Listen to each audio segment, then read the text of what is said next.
السلام علیکم ورحمۃ اللہ وبرکاتہ۔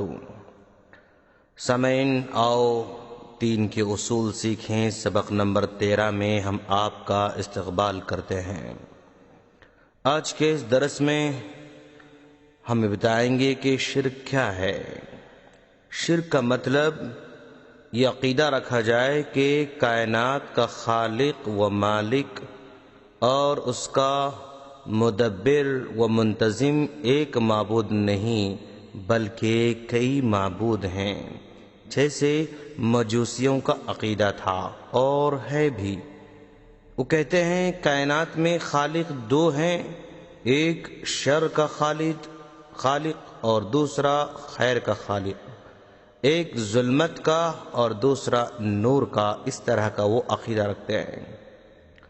اللہ تعالیٰ نے اس عقیدے کا رد کیا اور فرمایا ایسا نہیں ہے، بلکہ ہر چیز کا خالق صرف ایک اللہ ہے اور انتظام کرنے والا بھی صرف وہی ایک ہے، کیونکہ اگر کائنات میں دو معبود ہوتے اور اس میں دونوں کا کام اور ارادہ کار فرما ہوتا تو یہ دنیا کا سسٹم اس طرح کبھی ٹھیک نہیں رہ سکتا تھا جیسے وہ ہزاروں سال سے چل رہا ہے۔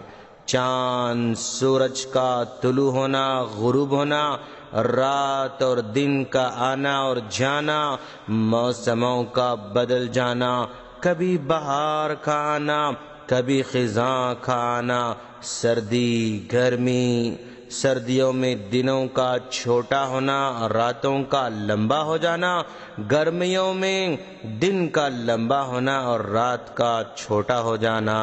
یہ نظام ہزاروں سال سے یوں ہی چلا رہا ہے، اس میں کبھی تبدیلی نہیں آئی، نہ اس میں کوئی گڑبڑ نظر آئی اور نہ اس کے درمیان کوئی ٹکراؤ ہوا۔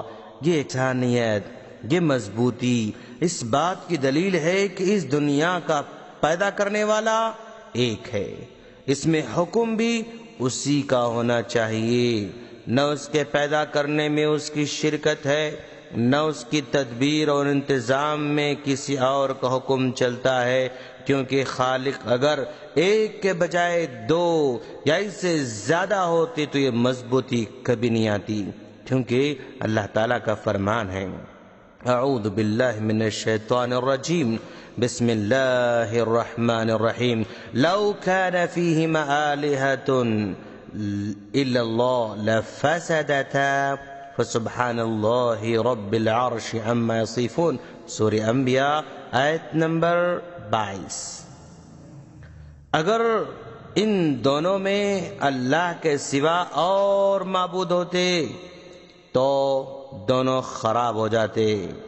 سو اللہ عرش کا مالک ان باتوں سے پاک ہے جو یہ بیان کرتے ہیں، یعنی اگر واقعی آسمان اور زمین میں دو یا اس سے زیادہ معبود ہوتے تو کائنات میں تصرف کرنے والی کئی ہستیاں ہوتی، مختلف معبودوں کا ارادہ و شعور کار فرما ہوتا تو یہ نظام کائنات اس طرح ٹھیک قائم نہیں رہ سکتا تھا، کیونکہ ان کا ارادہ ایک دوسرے سے ٹکرا جاتا تھا، ان کی مرضی ایک دوسرے سے ٹکرا جاتی تھی، ان کے اختیارات ایک دوسرے کے مخالف سمت میں استعمال ہوتے ہوئے نظر آتے، جس کا نتیجہ فساد کی صورت میں رونما ہو جاتا، اور اب تک ایسا نہیں ہوا۔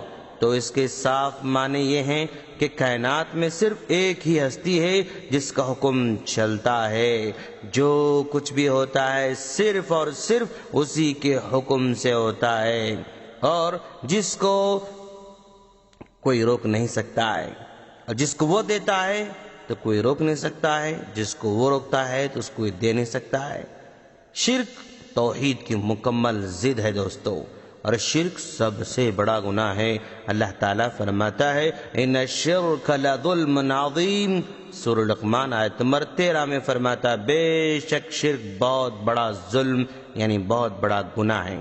اللہ کے رسول صلی اللہ علیہ وسلم نے فرمایا، بخاری کی روایت ہے، اکبر الکبائر الاشراک باللہ، سب سے بڑا گناہ اگر کوئی ہو سکتا ہے تو اللہ کے ساتھ شرک کرنا ہے۔ دوستو، شرک کا آخر نقصان کیا ہے؟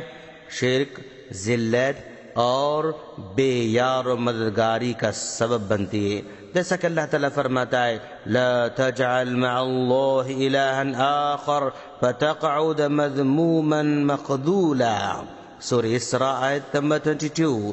تم اللہ کے ساتھ کسی اور کو معبود نہ بناؤ، شرک مت کرو، ورنہ تم ذلیل اور بے یار و مددگار ہو کر بیٹھ جاؤ گے۔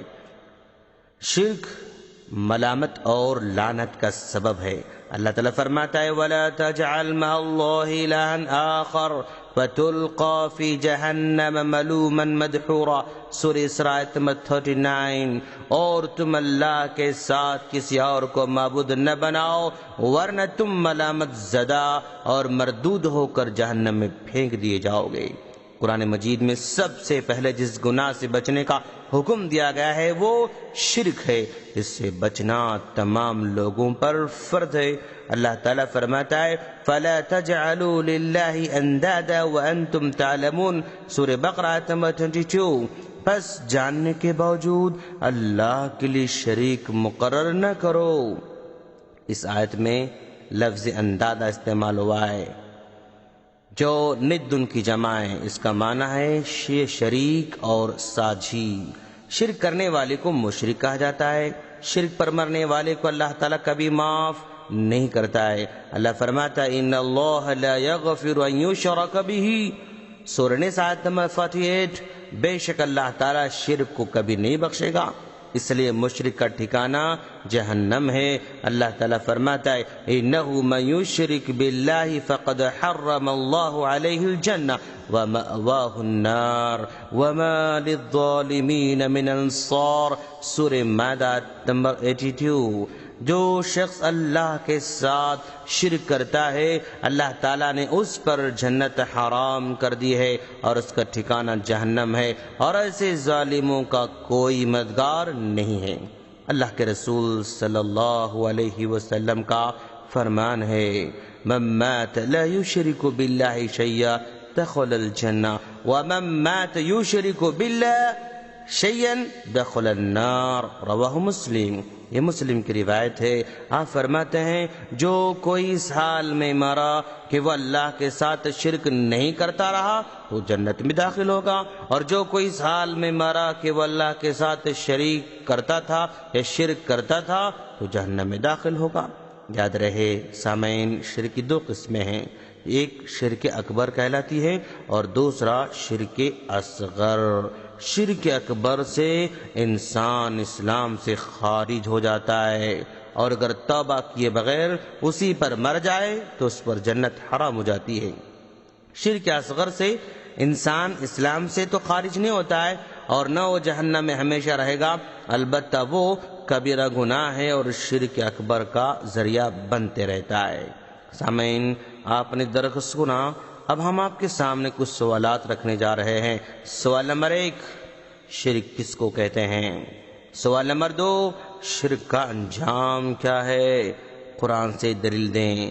سوال نمبر 3، شرک کی کتنے قسمیں ہیں؟